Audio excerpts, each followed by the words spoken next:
Hi, I'm in a time crunch. Let's do this. Where the hell is my hat? Hold on. Go again. Where's the hat?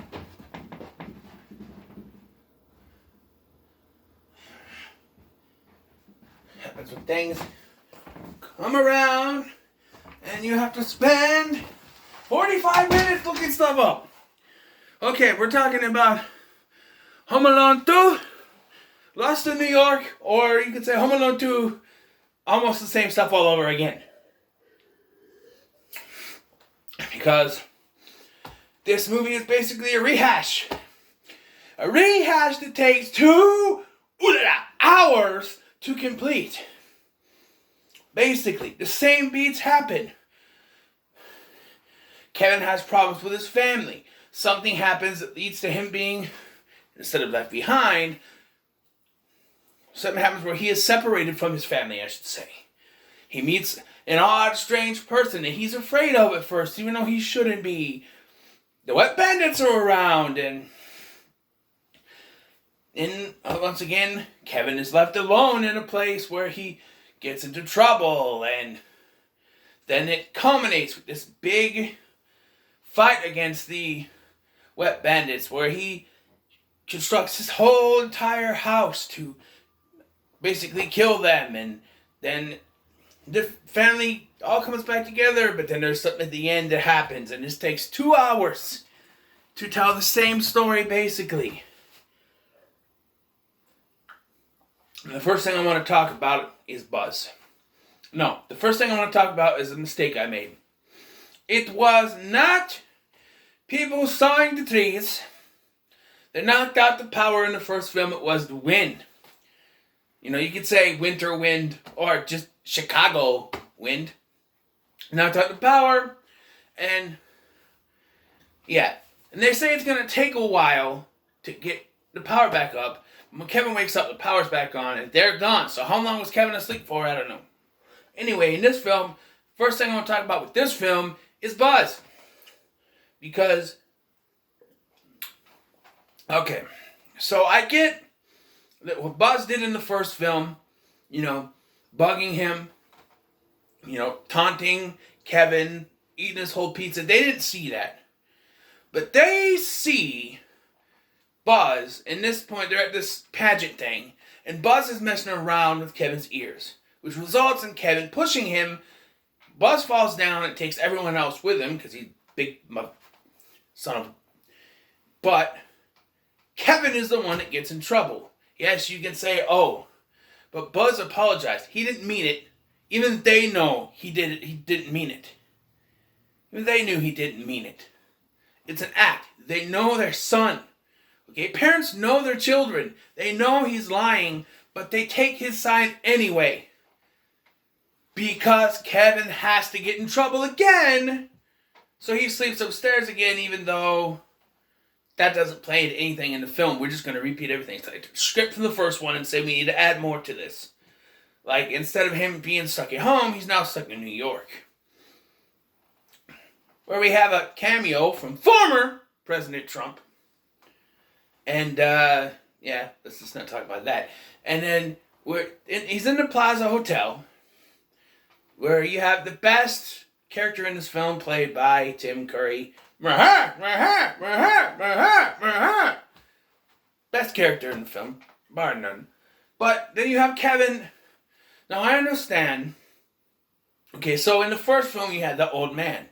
Kevin was understandably afraid of him because, you know, Buzz told a creepy story about the old man that freaked Kevin out. So he was obviously afraid of him. But here you have the bird lady, who's not scary. There was no story told about her. She's just surrounded by birds. And it's not scary at all, yet we have to have something that freaks Kevin out. Yes, he's a 9-year-old now or something like that. But still, it's not scary. The stuff he runs to on the streets is scarier. It ain't much better in here, kid. Those are scary. But the bird lady's not scary. At all.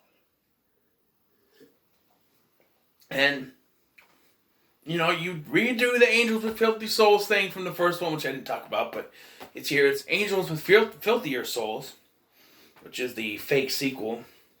because it's a fake movie to begin with. But you redo that, probably the funniest scene in the film because, well, there's two really funny scenes. One is when Tim Curry and the rest of the hotel staff come in there, and they are like distracted by the video that they hear very clearly for some reason. And it's naming off these weird names, one of which is Cliff, which is one of the guys that's there. And it's like he was smooching around with everyone. And it's just, not only is it a confused look on Tim Curry's face, but the whole look on Rob Schneider's face, just the disgraced face. You know, it's just, yeah, that's funny. That's the second funniest scene in this film. It's probably the funniest scene. Is where, towards the climax, Harry and Marv, they chase Kevin to Uncle Rob's house. And they're standing there, and Kevin's on the roof, and he's like, you give up, once more, and they're like, come down, kid, you give us the camera, throw the camera down, we'll leave you alone, And so he throws down a brick, and it hits Marv in the face, and this happens 4 times. Each time, it gets more funnier. I can't stop laughing. It's the funniest thing in the damn film. Speaking of Harry and Marv, like 3 or 4 times, they pass each other's paths. Harry and Marv are like right there with Kevin, and they don't see each other until the 4th time. It's very stupid. And what is the coincidence? Like, Harry and Marv were sent to jail at the end of the first film. So, what are the odds that Kevin will get stranded in New York at the same time that Harry and Marv are planning to rob the toy store? A toy store that Kevin happened to go to that very same day. Power of writing, ladies and gentlemen. You gotta have convenience. You gotta have convenience. Yes. But, yeah. And then, the one thing that gets me, they do the gag at the end of the film, where, he's out giving the bird lady her turtle dove, and they do the gag where Kevin spent over $900 on $967 on room service. But the math on there, not so good. They have toppings and there's no price. And there's 3 things listed underneath that are both over $100. What are the 3? I didn't even look. But it seems like it should be a longer receipt.